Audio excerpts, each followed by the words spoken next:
tere taas!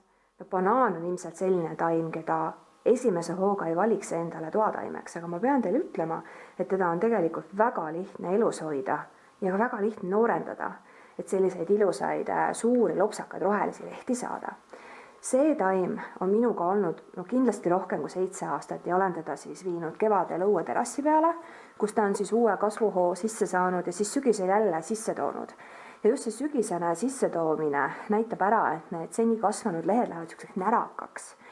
Aga õnneks on banaani väga lihtne noorendada, et banaan ei ole puu ja see, mis siin on, ei ole tema võra, vaid see on hoopis tegelikult selliste tihedalt kokku pakitud lehtede kogum ja siis siin poti sees on selline tugev mahlakas juur, risoom.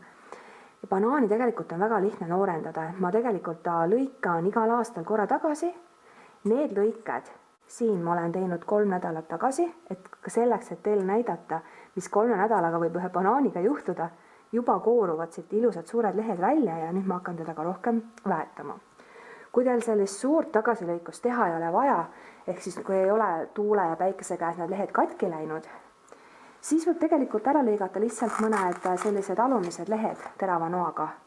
Ja on ka kõik väga hästi. Aga siis ta natukene venib liiga kõrgeks. Nii et ma tegelikult sel aastal otsustasin, et ma teen talle jälle sellise tagasilõikamise ja siis, nagu siin on näha 3 nädalaga, ta tegelikult juba viskab siit uue lehe otsa välja ja ma sätin talle siia taimelambi ka peale, sest praegu on tegelikult talv ja kevadeks on mul jälle selline mõnus troopiline tervete banaanilehtedega selline mõnus nurk siin.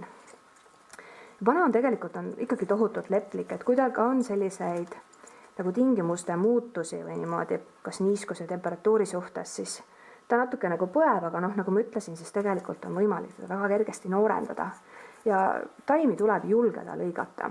Nii, ma teen siis selle ülejäänud tagasilõikuse ka ära, need 2 tükki on siin 3 nädalaga niivõrd suurt elujõudu näidanud, et ma lõikan ka teised 2 lehepundart maha ja siis ma hakkan teda paar nädala pärast väetama. Nii, ma natukene katsun, kus on selline veel pehmem. Siin on üks vana tüvi, mille ma lõikasin täiesti tagasi, see ei ole enam elujõuline.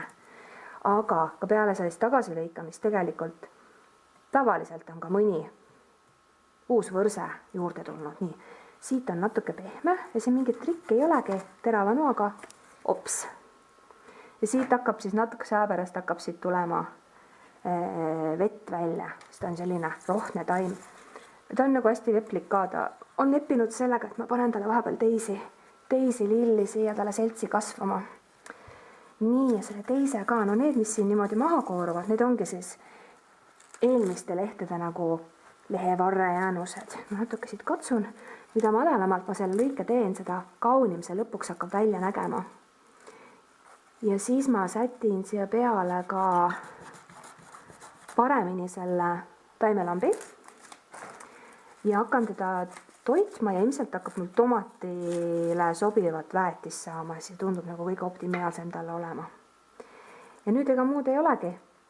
Tuleb lasta tal taastuda ja ka nendest on siis siit keskelt hakkab tulema lehe tipp varsti.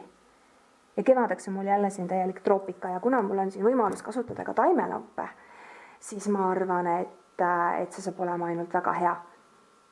Nii et kui keegi tahab midagi troopilist ka proovida ja kasvatada banaani ja kes julgeb ka nuga kasutada või kääre, siis kindlasti saate endale pikkadeks aastateks väga toreda toataime, mis erineb ka natukene teistest.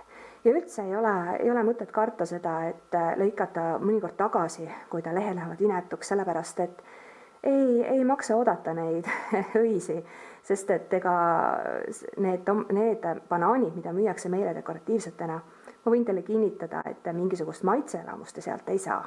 Nii et toredat katsetamist ka banaaniga.